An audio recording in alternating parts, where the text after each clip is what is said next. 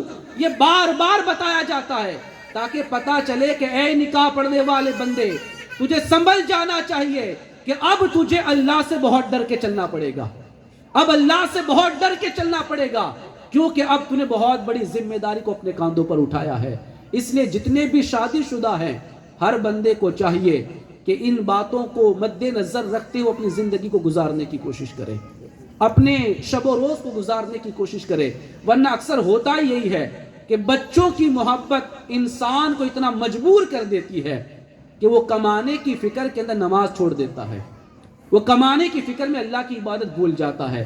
تو یہی تو کہا گیا اللہ سے ڈرنا، شادی کرنے کے بعد خدا کو نہ بھول جانا، اللہ سے ڈرنا، نکاح کرنے کے بعد ماں باپ کو مت بھول جانا، اللہ سے ڈرنا، نکاح کرنے کے بعد رشتہ داروں کو مت بھول جانا، یہ ساری چیزیں آپ کو خطبہ نکاح کے وقت بتائی جاتی ہے، لیکن آپ سمجھتے نہیں ہیں، کیونکہ وہ عربی میں پڑھا جاتا ہے، اس کا مفہوم سمجھ میں آتا نہیں ہے۔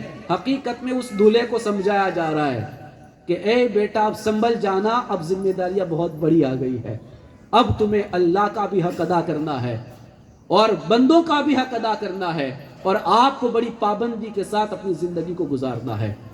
اللہ سے دعا کرے اللہ تبارک و تعالی ہمیں اس پر عمل کی توفیق عطا فرمائے، آمین ہمیں نکاح کو سمجھنے کی توفیق عطا فرمائے، آمین۔ اور نکاح سے جو ہمارا دین بچتا ہے اللہ نکاح کے ذریعے ہمیں دین بچانے کی توفیق عطا فرمائے۔ وآخر دعوانا ان الحمد للہ رب العالمین۔